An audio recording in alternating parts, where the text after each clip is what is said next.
안녕하셨습니까?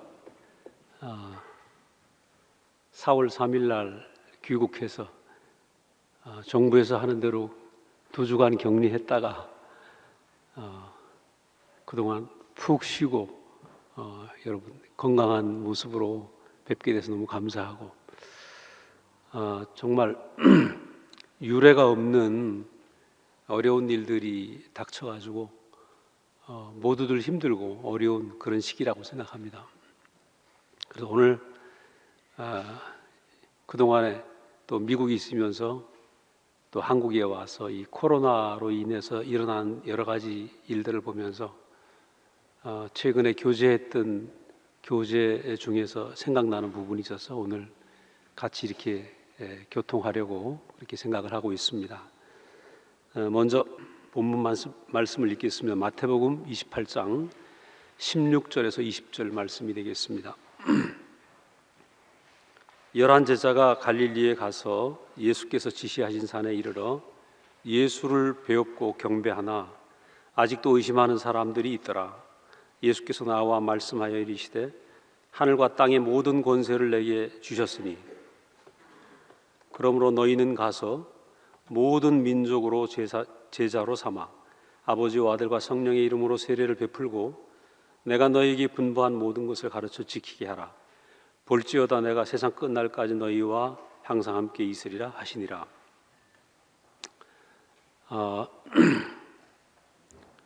얼마 전에 뉴욕에 통화를 해보니까 뉴욕에 공항이 2개가 있습니다. 하나는 국내선이 뜨고 내리는 라고디아 공항이 있고 또 하나는 존 F 케네디 공항이 있는데 그 두 공항이 규모가 굉장히 큰 공항들이라서 그 뉴욕 교회는 그 라고디아 공항에서 한 15분 정도 거리에 있습니다. 그래서 늘 그 비행기 뜨는 거를 일상이고 1분 내지 1분 30초면 벌써 하나가 이렇게 내려오면 저쪽에 또 뜨고 있고 그러니까 뉴욕 상공에는 비행기가 안 뜨는 날이 없죠. 늘 떠 있는 것이 뉴욕 상공인데 거의 지금 비행기를 볼 수 없는 그런 시간들을 보내고 있고 정말 큰 항공사들이 거의 도산 위기에 빠졌을 뿐 아니라 그 대단한 공부를 많이 한 파일럿들도 실직이 되고 실직 위험에 있는 이런 상황을 보면서 그 딸하고도 그 미시간에 있는 지연이하고도 통화를 해보면 집에서 꼼짝 못하고 그죠? 집 바깥을 나올 수 없는 거죠. 뿐만 아니라 세계 각국에 떠 있는 배들이 꼼짝을 못하고 항구에 머물러 있고 크루즈 배들은 바다 위에 떠 있고 육지에 내리지도 못하고 그걸 보면서 그런 생각이 들었습니다. 야, 사람이 필요해서 만든 것이 문명인데 우리의 필요로 만든 모든 그 문명과 사회 체제와 우리가 준비한 모든 것이 아무 쓸모가 없구나 이 생각이 듭니다. 마치 바벨탑이 무너지듯이 그 바벨탑을 만들기 위해서 벽돌을 굽고 우리가 하늘에 이르자 하고 높이 쌓았던 그 모든 바벨탑이 일시에 무너진 것처럼 인류가 준비한 모든 우리의 준비들 우리의 필요에 의해서 만들었고 일평생 그 문명을 일으키기 위해서 지금도 노력하고 있는데 그 모든 노력이 바이러스 앞에서 그냥 다 무너지는 거죠. 뿐만 아니라 그 교회들도 그렇습니다. 정말 주일 성수, 일요일 날 교회 안 가면 안 되고 예배 안 드리면 안 되는 그 주일 성수와 그동안에 그 일요일 예배를 중심으로 해서 큰 성전을 짓고 그 안에서 나름대로의 뭔가 이렇게 지켜왔던 이 교회들이 엄청나게 무너지고 있고 지금 미자립 교회들은 거의 아주 없어지는 교회들도 아주 많이 있다고 들었습니다.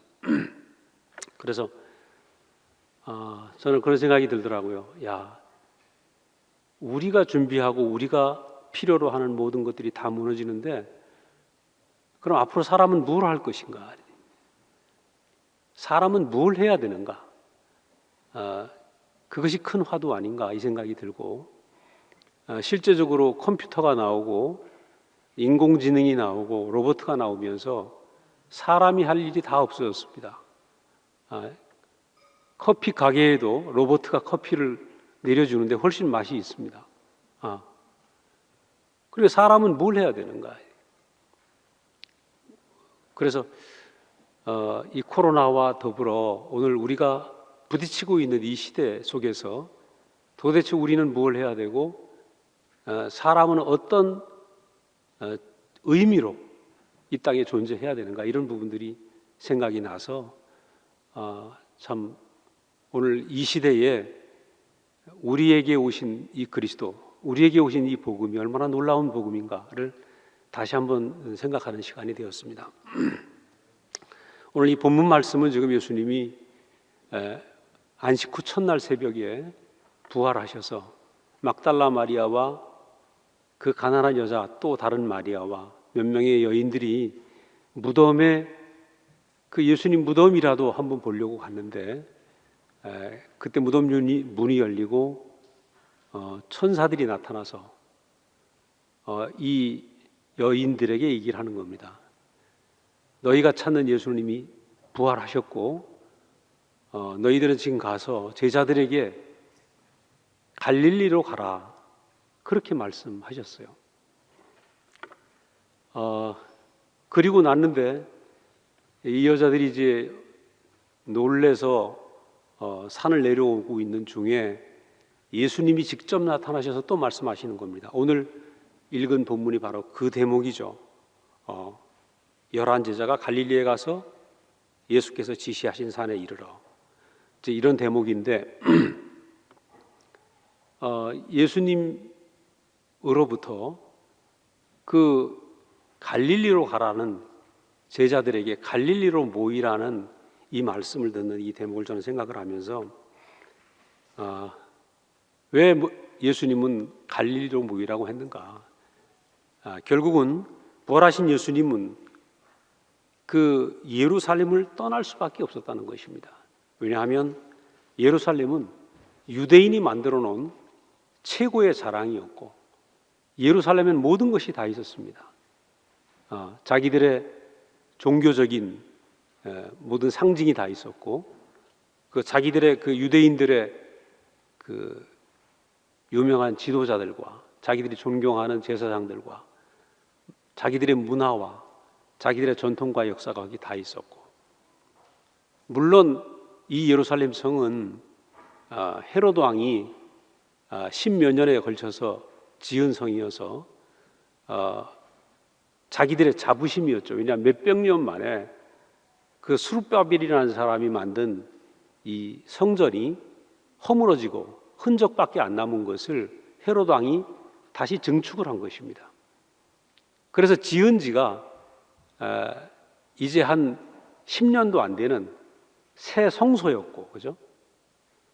이 새로 지은 이 성전이 자기들한테는 얼마나 중요한 성전이었는지 모르는데, 물론 예수님이 그 성전에 가셨을 때 비둘기와 양을 파는 사람들을 보고 내 아버지 집을 거룩하게 더러운 곳으로 만들지 말라고 채찍질을 하신 그 대목이 아니었습니까?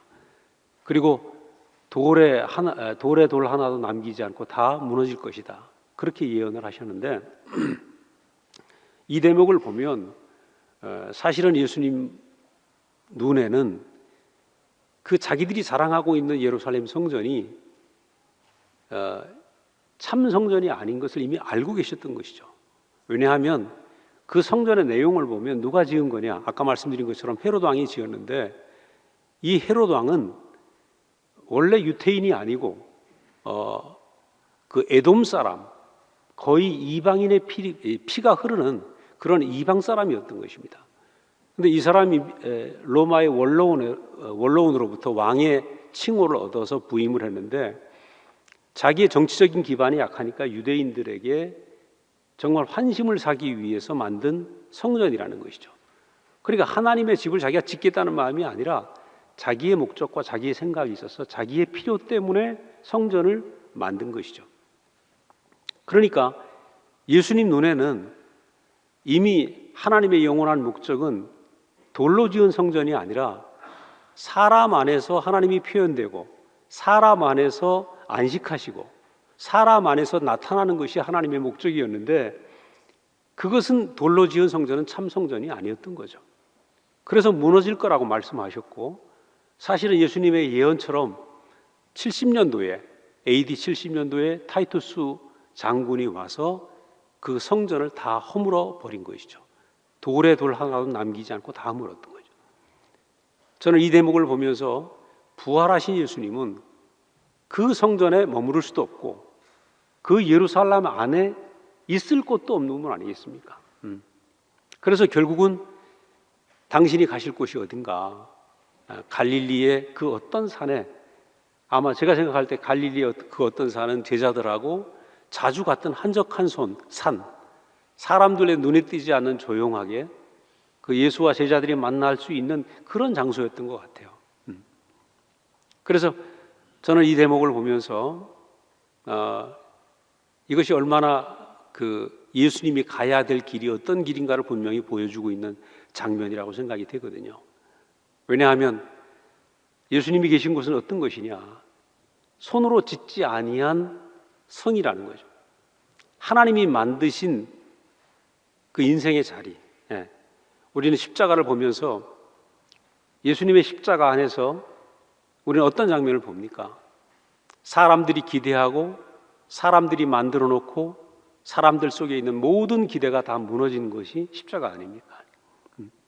십자가에 달린 예수님을 보면 십자가의 마지막 남은 열매는 무엇인가? 결국은 하나님 앞에 아버지 뜻대로 하옵소서 하고 십자가에 매달려 있는 그 사람의 자리, 내려올 수 없는 그 연약한 육체를 가지고 아버지의 뜻을 표현하고 있는 그 아름다운 육체가 십자가에 나오고 있는 거죠.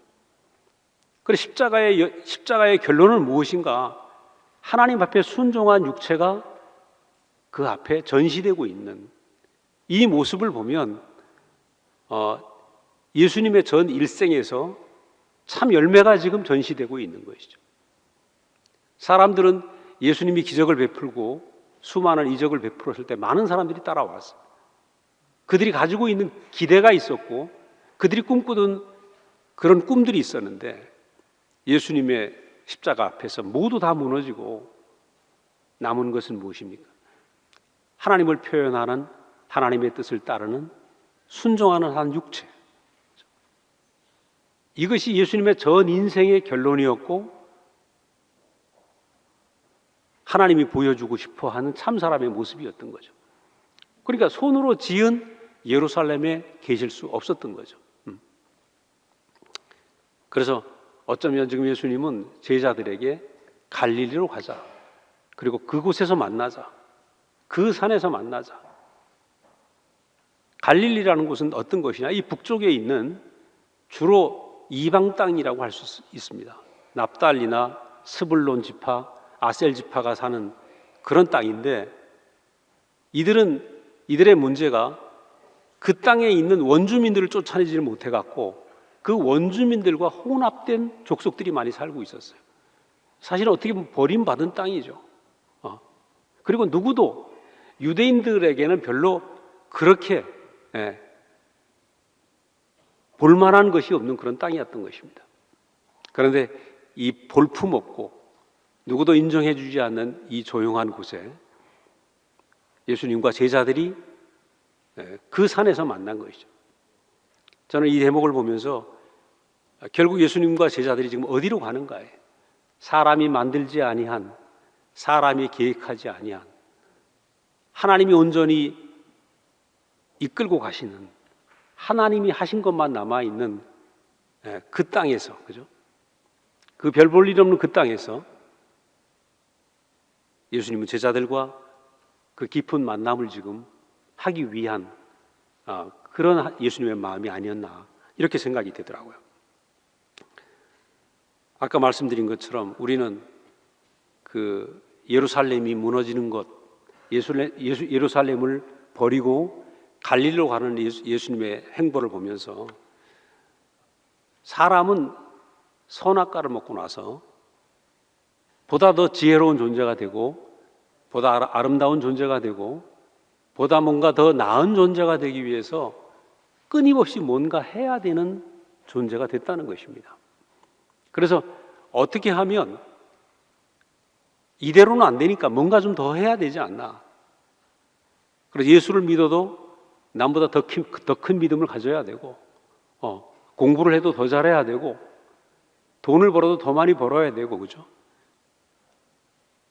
좀 더 하는 그런 생각을 가지고 사는 것이 모든 사람들의 습성이죠. 그래서 좀 더 잘해야 되지 않겠나라는 이 강박관념을 가지고 있는 이것이 모든 사람들의 특징인데, 뭔가 좀 더 잘하려고 하다 보니까 어떻습니까? 안식이 없는 거죠. 쉴 수가 없다는 것입니다. 그래서 요즘 목사님 창세기 말씀을 들어보면 늘 그 말씀 하시지만 그 선악과를 먹은 모든 사람들이 만들어 놓은 것이 뭡니까? 무화과 잎을 가리는 것부터 시작을 해서 성을 쌓고, 람에게 후손에 보면 야발과 유발과 두발 가인이 음악을 만들고 목축을 하고 기술을 개발하고 문화를 만들었다는 얘기 아닙니까? 그리고 이 사람들이 결국 네피림이 되고 노아의 홍수를 거쳤음에도 불구하고 또 바벨탑을 쌓고, 그래서 끊임없이 뭔가 해야 되는, 계속 뭔가 해야 되는 쉼이 없는 인생, 그죠? 이것이 모든 사람들의 삶이었던 거죠. 그러나 오늘 우리는 예수님의 행보를 보면서 무너질 운명이었다. 무너질 운명이었다.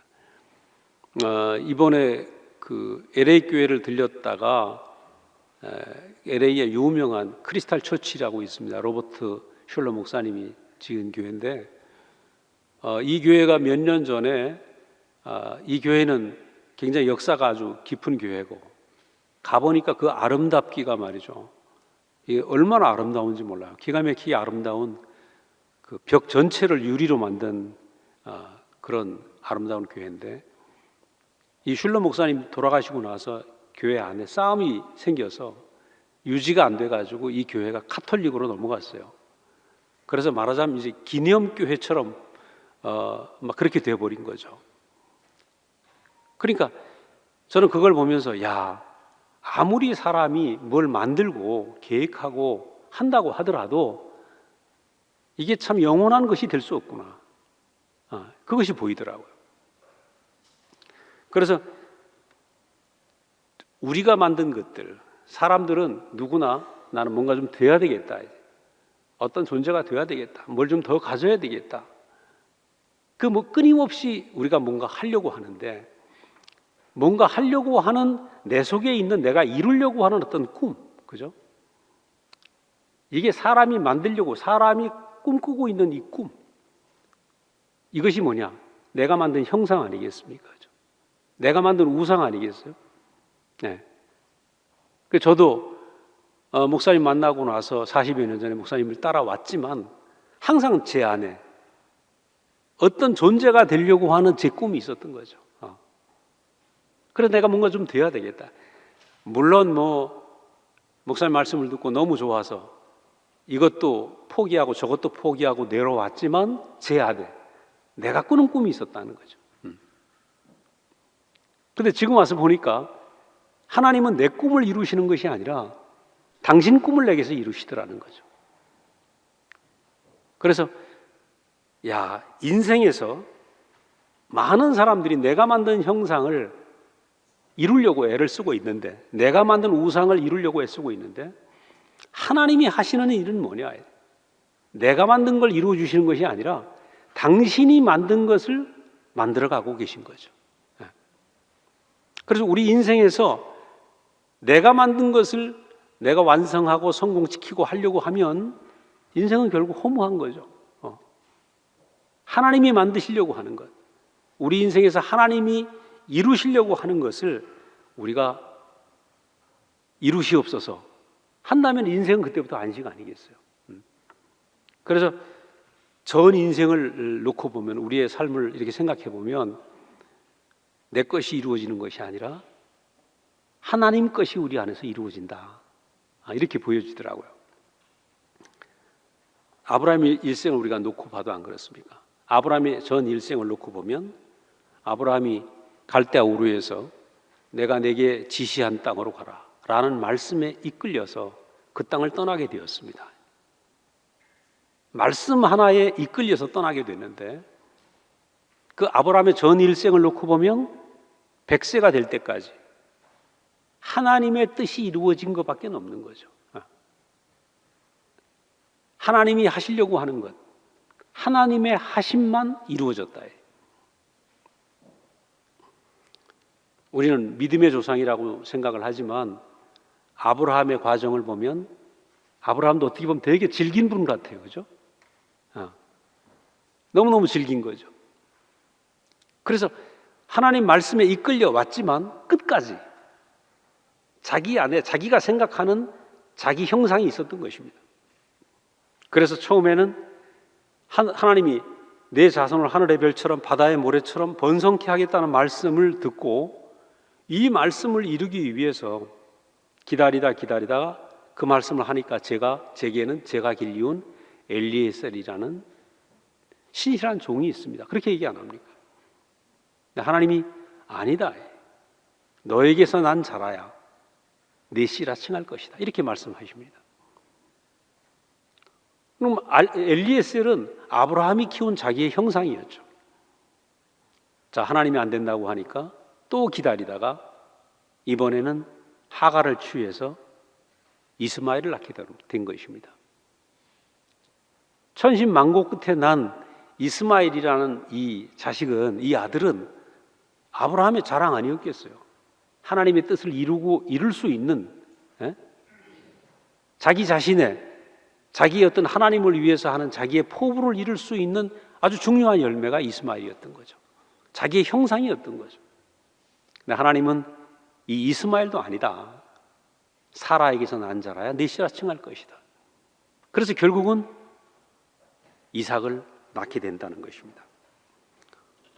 그러니까 이삭이라는 존재는, 이 100세가 된 아브라함에게서 나온 이삭이라는 존재는 아브라함이 꿈꾸던 자식이 아니고 하나님이 생각하시는 형상이었던 거죠. 예수의 족보를 보면 예수의 족보는 다 이런 사람들입니다.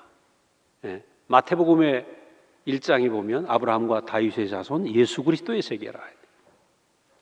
예수 그리스도의 이 족보를, 1장에 있는 족보를 보면 전부 내 형상으로 무엇이 된 것이 아니고 내 생각으로 된 것이 아니라 내 생각 바깥에 하나님이 당신의 형상으로 빚으시는 사람들로 된 족보가 마태복음의 족보라는 것입니다. 우리가 그 다음에 야곱을 봐도 안 그렇습니까? 야곱처럼 자기의 형상과 자기의 꿈이 많은 사람이 얼마나 있겠어요?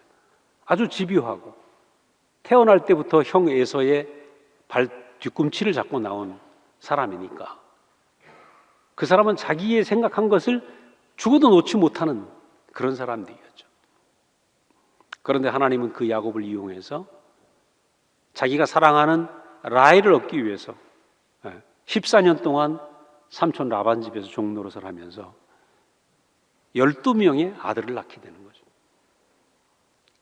그러니까 야곱의 생각은 오직 라헬에게서 자식 나오길 바랬는데 하나님은 라헬에서 자식을 맨 나중에 주신다는 거예요. 하나님의 계획은 야곱을 통해서 민족을 이루고 나라를 이루려고 하는 하나님의 꿈이 있으셨던 거죠. 그래서 저는 생각할 때 그렇구나. 우리 인생에서 하나님이 무엇을 하고 계신가? 하나님은 당신의 일을 이루고 계신다. 그래서 하나님이 당신의 일을 하시는 것을 우리가 깊이 보기만 하면, 우리 인생 속에서 하나님이 일하시는 걸 보기만 하면 인생은 어떻습니까? 대박이죠.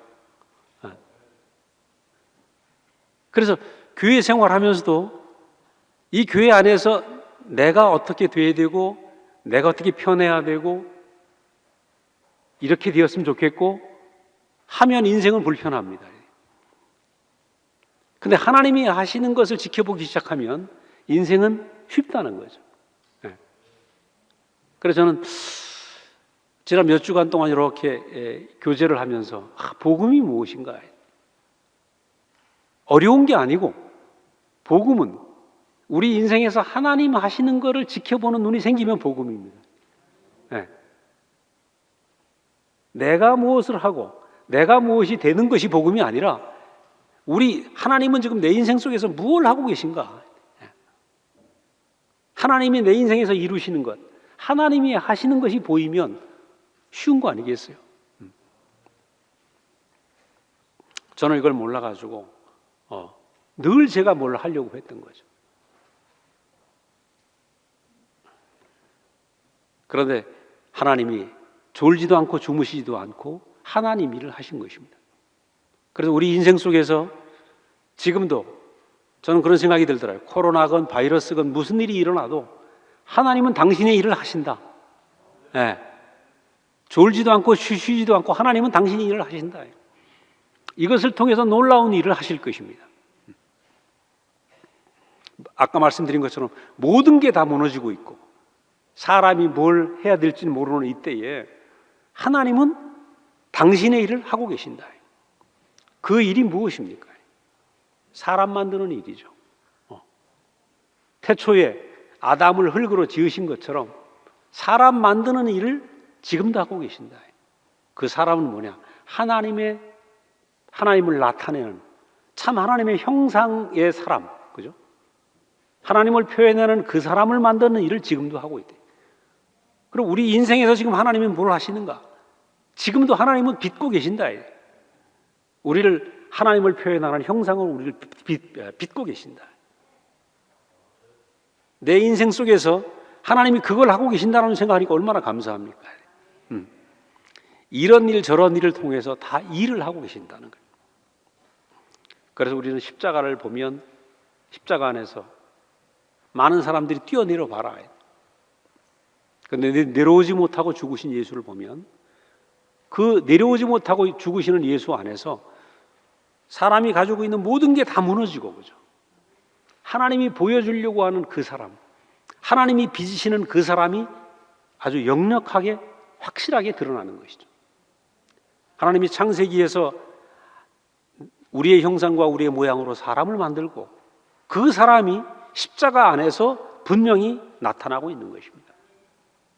이 십자가에서 나타난 참 사람의 모습 예수, 이 예수가 인생의 실제인 거죠. 우린 그동안에 내가 필요해서 만든 것이 내가 살고 있는 집, 내가 타고 있는 차, 내가 가지고 있는 지위, 내가 가지고 있는 어떤 경제적인 힘, 건강까지도 그게 내 실제인 줄 알았어요. 저는 요즘 참 감사를 합니다. 뭐가 감사하냐? 물론 몇 개월에 한 번씩 짐을 싸는데 짐 쌀 때마다 힘들기도 해요. 근데 짐 쌀 때마다 느끼는 게 있습니다. 자주 말씀드리지만 진짜 내 거 없네. 진짜 내 거 없네. 보니까 집이 내 게 아니에요. 내 몸도 내 게 아닙니다. 여러분 건강하던 몸 다 어디 갔습니까? 그죠? 젊은 사람들은 부럽잖아요. 어떻게 하면 요즘은 좀 다이어트도 하고 좀 적게 먹고 건강할까? 건강도 내 게 아닌 거죠. 그럼 인생에 남는 열매가 무엇인가? 내 인생의 실제가 무엇인가? 하나님이 만드신 것만, 하나님이 하신 것만 내 인생의 실제라는 것입니다. 하나님을 표현하는 그 사람, 다 떨어져 나가고 십자가에서 아무것도 할 수 없는 하나님 뜻을 위해서 내 영혼을 아버지께 맡깁니다 하고 내려오지 못하고 죽으신 그 예수의 참 사람의 실제, 그것이 참 인생의 이름이고 우리는 지금 그 자리로 가고 있는 것이죠. 그럼 우리라고 할 것이 아무것도 없는 거예요. 저는 예전에 회사를 다니고 학교도 있었지만 그게 내 실제가 아니라는 거죠. 내 역사가 실제가 아니라는 거죠. 하나님이 지으신 사람, 하나님을 표현하는 형상, 이것이 온전한 내 이름이고 그것이 참 나인 것이죠. 저는 이걸 생각하면 우리의 필요는 다 사라지는구나. 우리가 필요해서 준비했던 것들은 다 사라지고 여러분이 필요했던 것들 다 사라질 것입니다. 그죠? 우리 인생에서 뭐만 남는가? 하나님의 필요만 남는다. 저는요, 생각해 보니까 이거 보통 대박이 아닙니다. 제가 퇴직을 안 했습니까? 그죠? 근데 하나님은 필요로 하시대. 이 대박 아닙니까? 우린 점점 늙어가고 있고, 우린 코로나 앞에서도 너무 연약한 존재인데, 하나님이 나를 필요로 하신다. 하나님이 내 입을 열길 원하시고, 하나님이 나를 통해서 표현되길 원하고, 나는 너 없으면 안 된다. 우리 인생에서 하나님의 필요가 남아있다. 여러분 아침마다 일어날 때 힘이 없을 수도 있습니다. 컨디션이 어제 같지 않을 수도 있습니다. 그런데 오늘 하나님이 나를 필요로 하신다. 오늘 나를 필요로 하신다. 이 생각하면 인생이 얼마나 산소망으로 살겠습니까? 저는 목사님 마음을 다는 모르지만 그 연약한 목사님이 얼마나 아침마다 가슴이 뛰실 건지. 이 연약한 몸으로도 하나님을 표현할 수 있는 인생으로, 마지막까지 하나님을 나타내는 인생으로 사신다는 이 놀라운 소망 속에서 매일 아침이 새롭고, 그죠? 매일이 가슴 뛰는 날을 살고 계신다고 저는 생각을 합니다. 그렇게 살고 계신 목사님을 보면서 우리는 하나님을 표현할 수 있는 하나님의 필요 때문에 존재하는 우리가 얼마나 행복한 인생이냐 이 말이에요. 여러분, 우리가 보통 사람들이 아닙니다. 하나님의 필요 때문에 존재하는 우리가. 우리의 필요는 다 무너지고 있는데 날이 갈수록 하나님의 필요가 우리 안에서 샘솟듯이 보여지고 있는 거예요. 우리가 준비한 모든 건 무너지고 있는데 하나님이 필요한 것이 우리 인생 안에서 우리의 전 인생을 새롭게 하신다. 얼마나 놀라운 기적인지 모릅니다. 그래서 우리 예수의 십자가를 깊이 봐야 되는 것입니다. 그 예수의 십자가에 매달려 죽으신 예수를 보면 아무것도 아니지만 그 죽어가는 예수님 안에서 그런 하나님의 필요를 완전하게 만족시키고 계신데 정말 깊이 봐야 되는 거예요. 이것을 깊이 보게 하기 위해서 예수님은 갈릴리의 제자들을 모으신 겁니다. 본문에 보면 16절에 예수께서 지시하신 산에 이르러 이렇게 나옵니다. 오늘 제가 제목을 이걸 정했는데 예수님이 지시하신 산, 거기는 성전도 없고 유명한 사람도 없고 십자가에서 죽은 별 볼 일 없는 한 사람과 이미 꿈이 다 깨어져 버린 마지막 십자가에서 그래도 예수님이 기적을 베풀지 않을까 생각을 했는데 그 모든 꿈이 산산조각 나버린 베드로와 그 11명의 제자들 또 뭘 한단 말인가? 십자가에서 죽은 양반이 뭘 한단 말인가?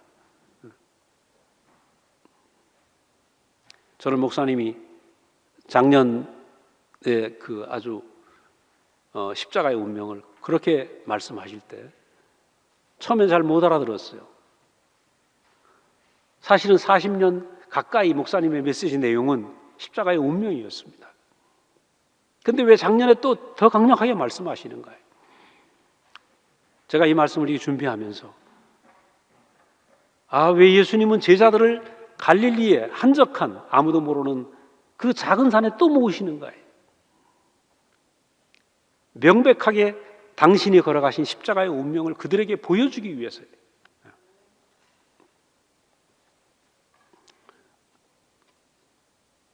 갈릴리라는 땅은 뭘 해볼 수 없는 것이죠. 뭐가 있겠습니까? 바다와 별 볼 일 없는 황량한 산밖에 없는 거죠. 아무것도 할 수 없습니다.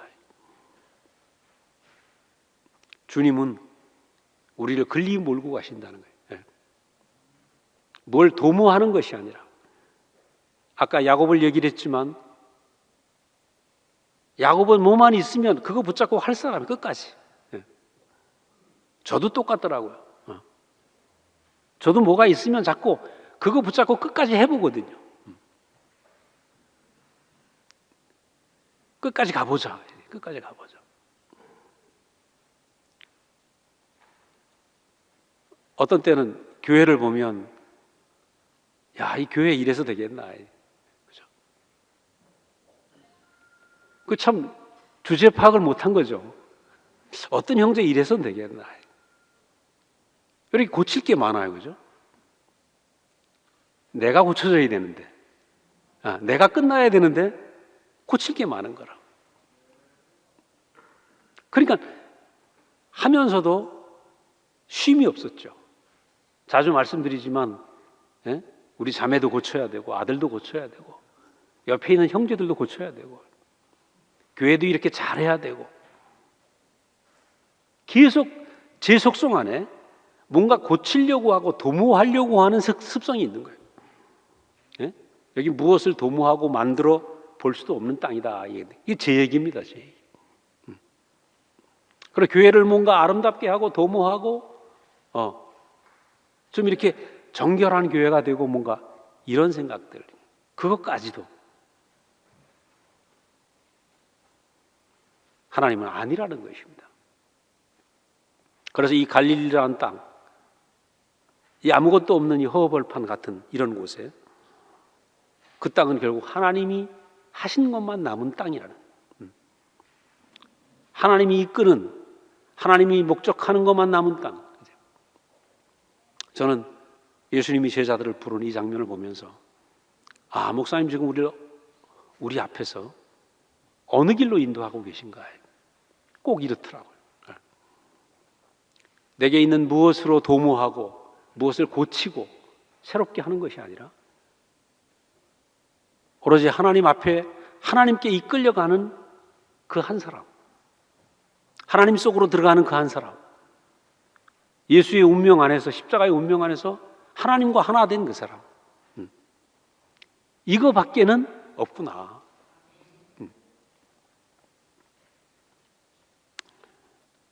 그래서 예수님은 여기에서 제자들에게 그런 말씀을 하시죠. 모아놓고 하늘과 땅의 권세를 내가 가졌으니 너희는 모든 민족에 가서 제자를 삼아 아버지와 아들과 성령의 이름으로 세례를 줘라. 이렇게 말씀하고 계십니다. 지금 예수님이 보여주려고 하는 것은 하늘과 땅의 모든 권세를 내가 가졌으니 이렇게 얘기를 하고 있는데, 사실은 하나님은 하늘의 권세는 가졌지만 사탄이 타락한 이후에, 아담이 타락한 이후에 땅의 권세는 갖지 못하셨다는 것입니다. 땅은 누가 가졌는가? 사탄의 영향력 아래에 있었던 거죠.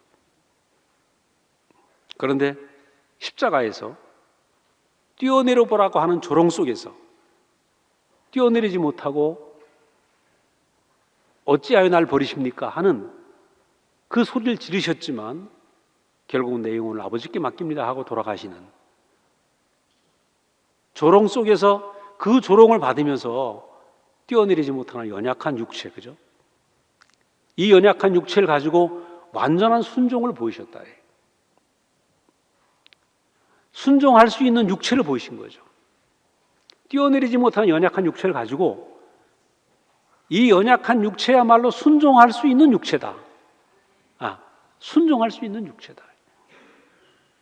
이 순종할 수 있는 육체가 완전한 승리가 된 것이죠. 그리고 마지막에 다 이뤘다 한 거 아닙니까? 우리는 정말 연약한 육체를 가지고 있는데 아무것도 할 수 없고 어쩌면 예수님만큼은 아니지만 운명은 똑같죠. 우리 내려올 수 없는 운명이고 매달릴 수밖에 없는 운명인데 할 수 있는 게 하나 있습니다. 매달릴 수 있고 순종할 수 있는 것이죠. 하나님이 내게 주시는 잔을 거부하지 않고 내가 순종할 수 있다. 근데 이 순종하는 육체로 말미암아 뛰어내려봐라 하는 그 조롱을 이겼다는 것이죠. 네. 이것이 뭐냐? 땅을 지배하고 다스리는 권능을 갖게 된 것입니다. 우리는 그동안에 땅에서 우리의 힘으로 뭔가 해보려고 했는데 땅을 지배하고 다스리는 비결을 어디 있는가? 그 권세는 어디서 나오는가? 나는 당신 앞에 영원히 아무것도 할 수 없지만 나는 이것도 못하고 저것도 못할 수 있습니다. 능력도 없고 부족할 수 있습니다.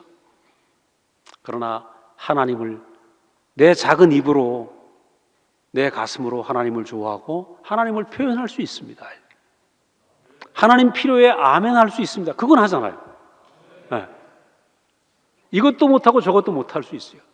뛰어내릴 수 없고 못하는 게 너무 많을 수도 있다. 그러나 한 가지는 할 수 있지 않습니까? 하나님 말씀을 즐거워하고 교회를 좋아하고 하나님 말씀에 아멘하고 순종할 수 있는 것. 그런데 이것이 인생에 준 최고의 축복이다. 이것 외에 다른 축복은 없는 것이죠. 우리가 이것을 깊이 알면 땅을 지배하고 다스리는 그 인자의 영광을 우리가 경험하게 되는 것입니다. 그래서 어느 말씀에 보면 인자가 구름 타고 올 것을 볼 때가 있나니 마가복음이 이제 그렇게 표현하고 있는데 인자가 구름 타고 온다. 인자의 영광이 드러나는 장면 아닙니까? 사람이 아름다운 장면인데 사람이 어떻게 아름답겠냐? 능력을 가져서 아름답겠냐? 젊어서 아름답겠냐? 물론 젊으면 아름답죠. 그러나 참 아름다움은 뭐냐? 우리가 하나님께 순종하는 그 사람으로 우리가 바뀌었을 때, 참 인생의 자리에 있을 때 인생은 아름답다. 저는 지금도 늘 생각하면 목사님을 처음 만났을 때 처음에 깜짝 놀랐어요. 사람이 저렇게 아름다울 수 있을까? 그때까지 사람은 늘 문제고 사람은 정말 만악의 근원이고 그죠? 왜? 나를 생각해봐도 그래. 근데 사람이 아름답다. 사람의 영광, 사람의 아름다움을 처음 만난 순간이었어요. 근데 그것이 얼마나 저에게 구원이었는지. 왜냐하면 한 사람이 아름답게 보이면 저도 그렇게 될 거 아닙니까? 그죠? 그래서 우리는 제 인생은 그때부터 제 인생이 완전히 바뀌었죠. 아주 아름다운 사람 옆에 살고 싶다. 근데 그 아름다움이 어디서 시작됐는가? 하나님을 표현하는 참 형상의 자리에 있으면 사람은 아름답다. 하나님께 순종하면 아름다운 사람이 나타난다 이 말이죠. 그래서 정말 우리 교회가 존재하는 이유는 우리가 하나님의 말씀을 듣고 하나님이 원하는 열매가 우리 안에 맺혀서 그 아름다운 사람의 영광이 나타나는 교회 안에 있기 때문에 우리가 행복한 것입니다. 딴 건 몰라도 우리 교회 안에서 사람이 싫지는 않지 않습니까? 그죠? 말씀을 듣다 보면 아름다운 사람이 그렇게 아름다울 수가 없어요. 여러분 교회 오시는 이유가 뭡니까? 말씀도 좋지만 사람이 좋은 거 아닙니까? 네. 우린 정말 사람을 좋아하는 사람이 됐다는 거예요. 저는 이것이 참 구원이라 이렇게 생각이 됩니다. 결국은 우리가 참 사람 되는 것은 우리의 손으로 뭔가 지은 것이 아니라 하나님이 하신 것만 남은 사람이 될 때, 고린도후서 5장에 나온 말씀처럼 손으로 짓지 아니한 하늘에서 내려온 영원한 집, 그 집을 말씀하셔야 돼요. 하늘에서 내려온 그 인격, 그죠? 오늘 우리가 하나님의 십자가, 하나님이 우리에게 보여준 십자가 운명 안에서 우리가 아름다운 하나님의 사람으로 바뀌어져 가는 이거 자체가 손으로 짓지 아니한 하늘에서 내려온 영원한 하나님의 집이 되고 있는 거 아닙니까?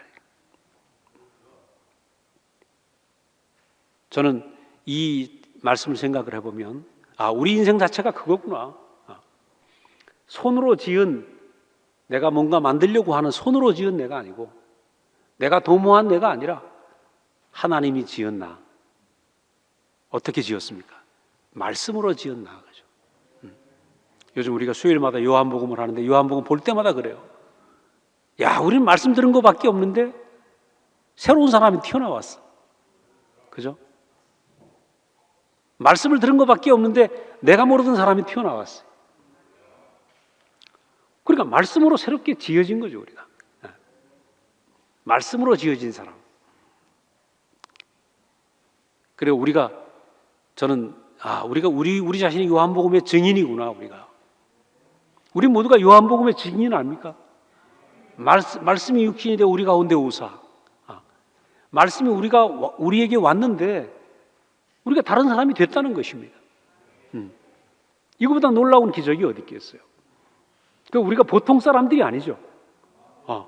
말씀을 들었는데 다른 사람이 되어버렸어.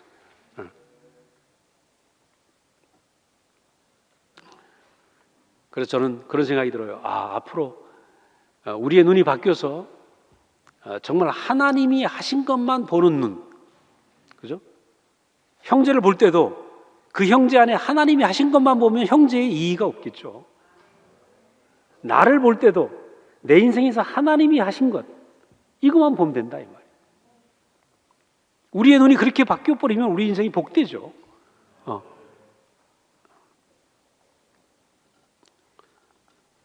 예수님은 제자들에게 너희는 모든 민족을 제자로 삼아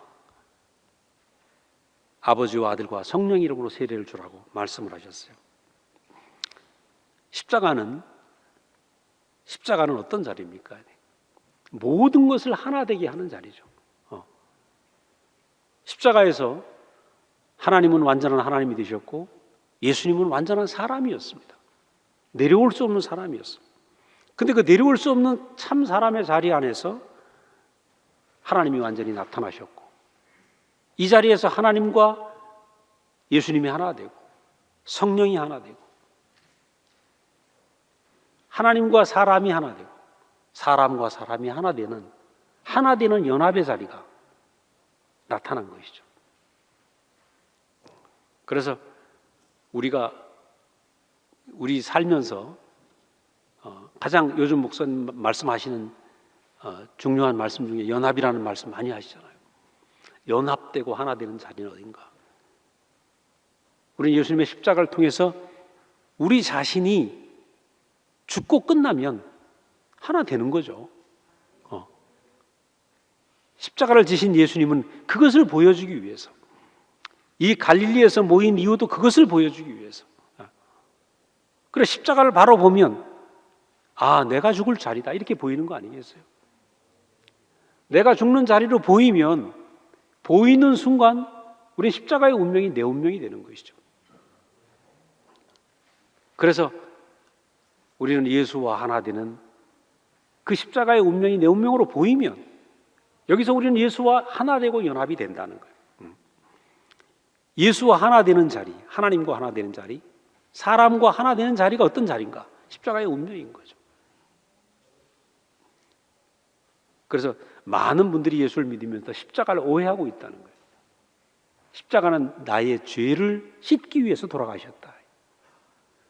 십자가는 나의 죄를 씻기 위해서 돌아가셨다 이렇게 해버리면 나는 죽을 필요 없는 것이죠. 이러다 보니까 구약에 수천 년 동안 내려온 제사가 또다시 반복되고 있는 것입니다. 어린 양의 피 대신 예수의 피를 대치한 것뿐이지.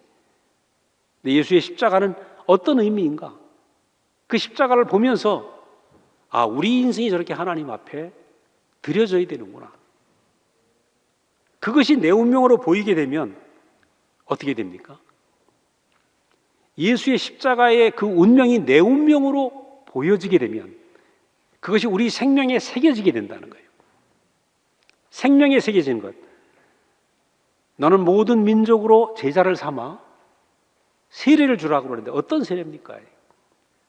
바로 이 십자가의 운명이 새려지는 생명의 세례인 것입니다.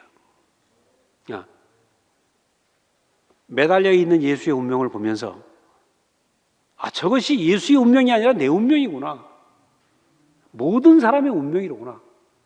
이렇게 보여지게 되면 내 생명의 세례가 이루어지는 거 아니겠어요?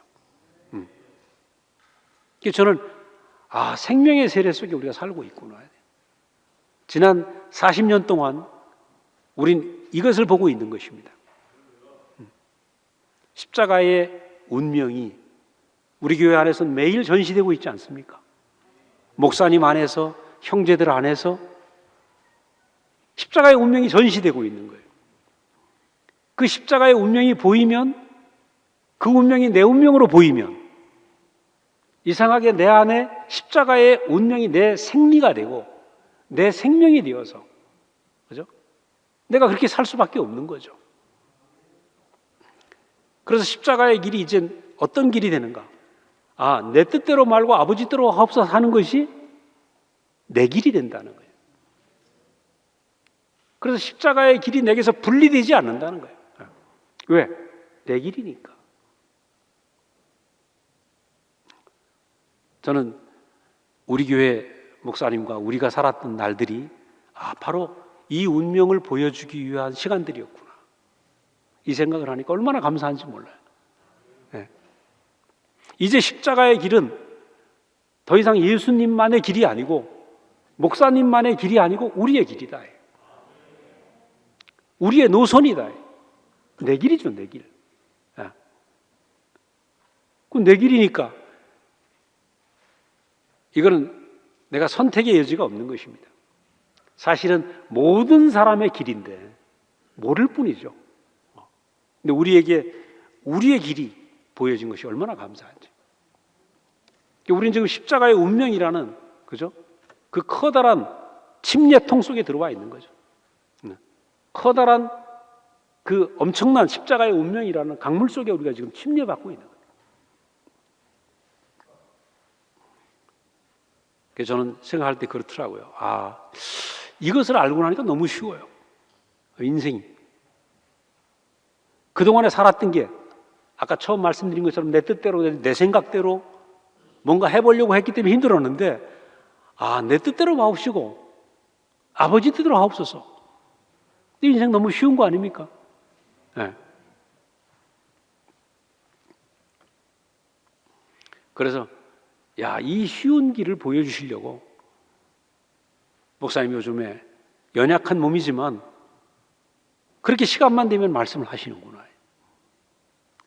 이것처럼 쉬운 복음이 없는 거죠. 왜? 하나님이 예비하신 딱 우리의 운명이고 우리의 길이고 우리가 가야 될 노선이다.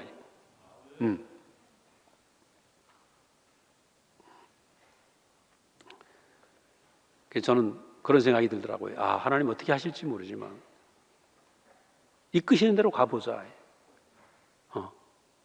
그러니까 너무 쉬워요. 어딜 가든 이끄시는 대로 가면 내가 미국에 간다, 어디 간다, 이게 문제가 아니라 영원히 내가 그의 손 안에 있는 건 아닙니까? 항상 나보다 먼저 가시는 분, 내가 그의 손 안에 있는 것, 이것이 복이죠.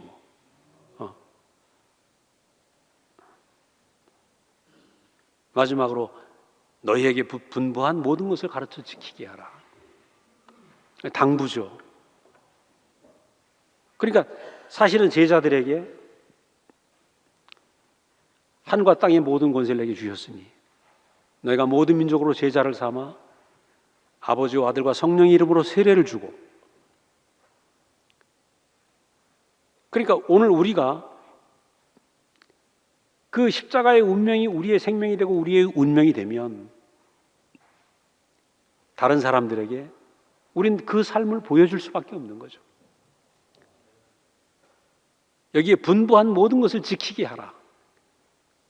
어떻게 지키겠어요?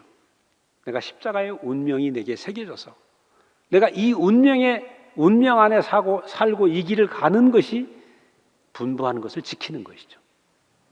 네. 그러면 우리가 가는 그 길을 보고 다른 사람들이 그 사람 냄새가 날 거 아닙니까? 우리가 목사님을 보고 아름다운 냄새를 맡은 것처럼 아름다운 인생의 냄새를 맡을 거 아니겠어요? 네. 저는 생각할 때, 야, 정말 하나님이 우리에게 분부한 것이 무엇인가요? 예수님이 우리에게 분부한 것이 무엇인가? 목사님이 우리에게 분부한 것이 무엇인가요? 바로 내려오지 못하는 하나님의 뜻을 나타내기 위한 십자가의 운명이구나. 이것이 이 사람의 운명이, 참 사람의 운명이 주님이 우리에게 분부한 마지막 당부이신 거죠. 이 자리가 아담이 잊어버린 참 하나님의 형상의 자리였고 하나님이 안식하신 축복의 자리였다. 저는 요즘 이 십자가의 운명, 우리에게 도착한 이 십자가의 운명, 목사님 그 말씀 자주 하셨잖아요. 믿음의 경주, 릴레이, 계주. 그렇죠? 어쩌면 아브라함부터 시작된, 아브라함이 이삭의 바톤을 넘겨주고, 이삭이 야곱의 바톤을 넘겨주고, 모세에게 넘겨주고, 예수에게 넘겨주고, 오늘 목사님에게 도착된 바톤이 우리에게 지금 넘겨진 것입니다. 이 바톤이 무엇인가? 내가 지금 여러분 싫든 좋든 우리가 교회 안에 지금 이 부름 안에 있는 모든 사람들은 이 놀라운 생명의 계주의 바톤을 지금 받은 것이죠. 여러분 하나씩 들고 계십니까? 네. 문제는 뭐냐? 이 바톤의 내용이 뭐냐? 내려오지 못하는 십자가의 운명이 돼. 이것이 사람에게 하나님이 주시려고 했던, 인생에 주었던 최고의 축복이라는 것입니다.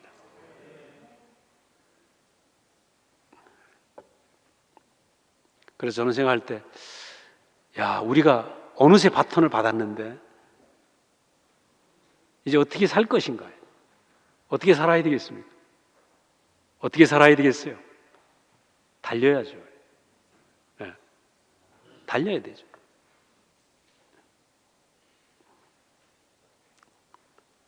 이 갈릴리에 모아놓은 예수님과 11명의 제자들은 지금 이 바톤 터치를 하는 장소인 거죠.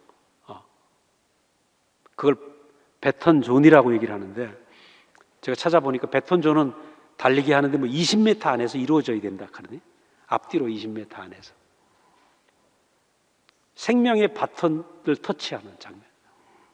이 장면이 생각이 났어요. 야, 우리는 그 아브라함부터 이어진 생명의 바톤을 지금 이어받고 있구나. 네. 얼마나 중요한 사람들인지.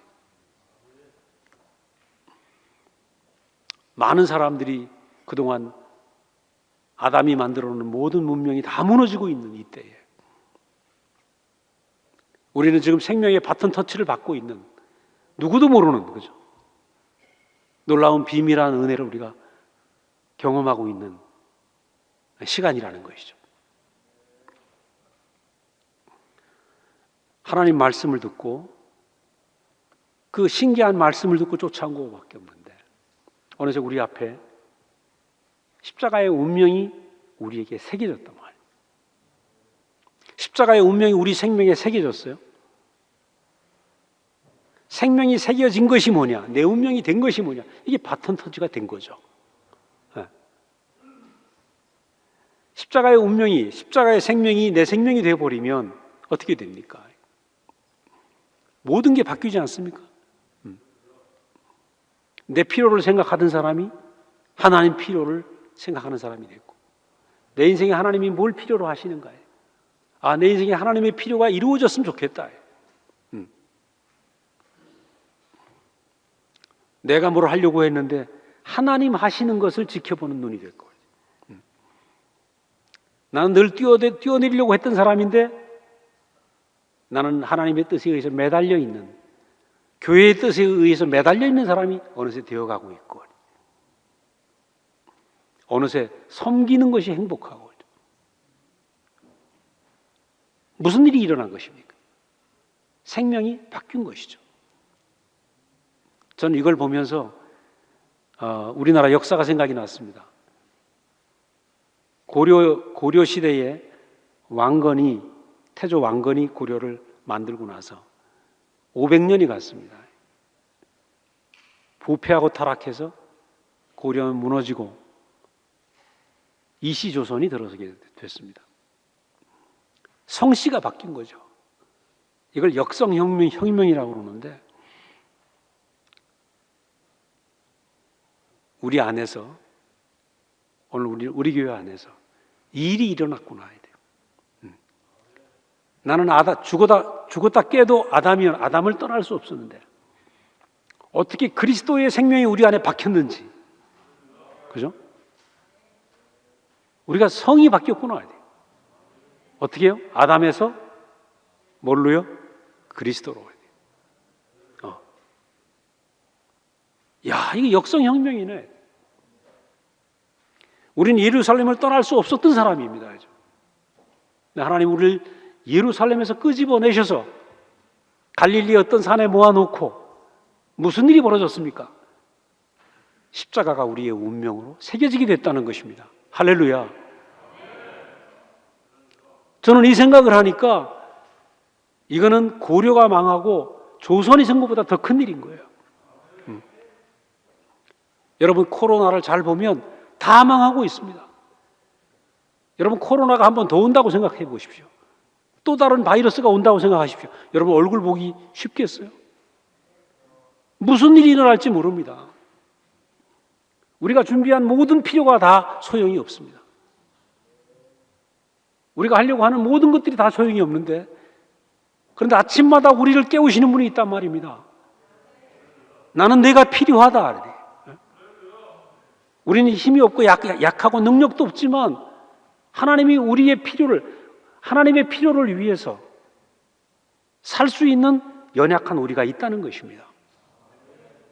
저는 이 생각을 하니까, 우리가 이 보통 사람들이 아닌 거예요. 지금 하버드나 아이비리그에서 앞으로 사람이 뭘 할 것인가, 무엇을 해가 먹고 살 것인가 계속 연구를 한다고 그래요. 그런데 우리는 알고 있지 않습니까? 인생이 태어나서 참 해야 될 일이 무엇인지, 그죠? 하나님의 필요에 아멘하고 살고 하나님의 필요에 이끌려가는 사람이 되는 것이 인생이 살아야 될 일 아닙니까? 우리는 전혀 아까 말씀드린 것처럼 왕씨가 이씨로 바뀐 것보다 더 큰 일이 우리에게서 일어났습니다. 하나님의 필요를 위해서 사는 것이 우리의 생명이 되어버렸어요. 이것을 새 생명이라고 하고, 이 사람들이 모인 것이 뭡니까? 새 도읍지죠. 저는 이 대목이, 이 새 도읍지라는 말을 목사님이 쓰셨어요. 그것도 20여 년 전에. 이걸 대목을 읽으면서 얼마나 제가 가슴이 뛰든지. 목사님은 새 도읍지에서 새 생명을 가진 운명이 바뀐 사람들이 새 나라를 건설하기를 원하시는구나. 그 새 도읍지가 뭡니까? 오로지 그리스도의 생명만 남아있는 사람들이 모여서 새로운 사회가 만들어지고 참 인류가 해야 될 일을 보여주는 이 새 도읍지. 오늘 교회 아닙니까?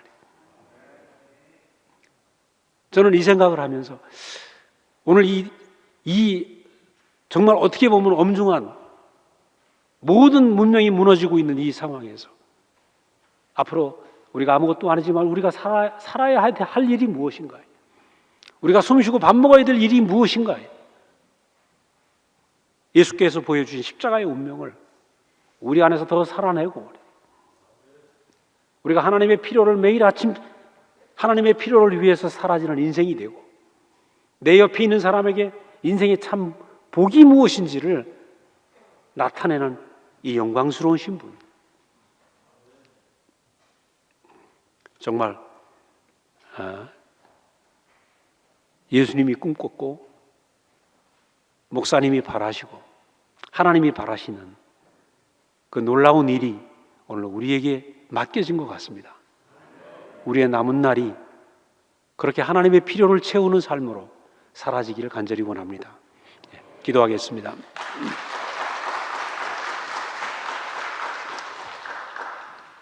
감사하신 아버지 하나님, 주님의 은혜를 감사합니다. 우리가 내 생각과 내 필요를 떠날 수 없었던 사람이었습니다. 그러나 주님이 우리에게 오시고 끝없이 오셔서 우리의 필요가 아닌 하나님의 필요로 사는 그리스도의 운명을, 십자가의 운명을 우리 생명에 심어주신 것을 감사합니다. 이제 내 뜻대로 말고 아버지 뜻대로 하옵소서 하는 이 길이 우리의 길이 된 것을 감사합니다. 우리의 남은 날 하나님의 나라가 온전히 이 땅에 세워질 때까지 우리의 삶이 그렇게 사라지길 원합니다. 우리로 말미암아, 이 교회로 말미암아 많은 사람들에게 빛이 되고 복이 될 수 있도록 주님 인도하여 주시옵소서. 예수님 이름으로 감사하고 기도드렸습니다.